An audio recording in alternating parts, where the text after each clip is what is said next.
gitu. Sedangkan barang aplikasi itu tadi tersebut tadi kalau seandainya dalam 1 bulan pun masih cukup gitu. Tapi ibu belajar lagi. Nah maka itu bapak ibu namanya sudah memecah-mecah belanjanya bapak dan ibu. Maka PPA pasal 22 dan tarif 1,5%. Nah apabila belanja tidak ibu belanja barang tetapi di toko tidak memiliki NPWP, maka tarifnya 3% bapak ibu. Misal bapak tadi beli belanja tadi atau tahun 2021 yang belum bayar pajak, jangan-jangan uang itu yang dipergunakan untuk pelaksanaan BIMTEK. Itu salah satu dugaan dari Ibu Sri Mulyani, Pak. Mungkin bapak-bapak dan ibu sekalian bilang terkait dengan cerita BIMTEK ini di tingkat nasional bagaimana isunya, mungkin nggak tahu ya Pak. Terkait dengan proses bisnisnya itu sendiri, seperti yang ditanyakan tadi oleh Pak apa Pak? Pak Boy. Pak Boy. Boy lagi. Sebelumnya Pak, kalau boleh tahu, salah satu kegiatan BIMTEK yang dilaksanakan di desa itu pelaksanaannya oleh pihak ketiga atau gimana? Pihak ketiga ya. Jadi kalau kami Pak melihatnya itu unsur pajaknya ada 2 macam Pak.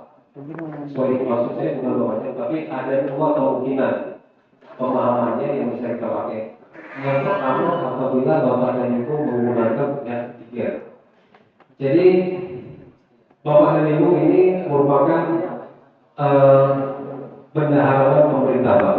Jadi sama bapak dan ibu ini bendahara seperti yang di SKBD. Bendahara dinas maksudnya Pak. Jadi pelaksanaan terkait dengan aturan ini sama, bapak dan ibu itu berkewajiban memungut Pak, dan menyetorkan pajak atas penggunaan anggaran yang bapak pakai di desa. Tapi mungkin dalam hal pelaksanaannya untuk desa ini akan sedikit berbeda. Berbeda karena terkait dengan penggunaan anggaran, contoh seperti misalnya kegiatan fisik tadi, bapak dan ibu tidak semua menyeluruh itu kena pajak. Contoh dari 2.500.000 untuk penggunaan anggaran pembuatan rapat beton ini, kalau di SKPD atau di dinas itu langsung kontraknya 92.500.000 pembuatan rapat beton langsung dikalikan berapa PPN, berapa PPH. Tapi kalau untuk bapak dan ibu di desa berbeda. Bapak dan ibu berbeda karena penggunaan anggarannya swakelola. Filosofinya sendiri swakelola itu yaitu supaya masyarakat di desa menikmati Pak. Jadi uang yang ada di desa ini swakelola biar masyarakat desa juga menikmati pekerjaan bisa mereka dapat Pak. Jadi dari kerjaan ini mereka ada upaya yang dibayarkan. Itulah filosofi kenapa penggunaan di desa ini harus swakelola. Terkait dengan BIMTEK tadi Pak, kalau misalnya uang yang bapak keluarkan untuk pembayaran pelaksanaan BIMTEK dengan menggunakan IU, contoh misalnya di desa bapak tadi, ini saya kasih contoh lain Pak ya, tapi kira-kira bapak dan ibu mungkin bisa dapat pemahaman.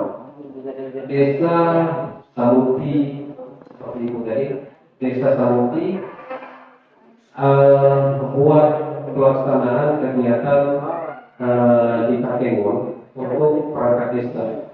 Jadi ada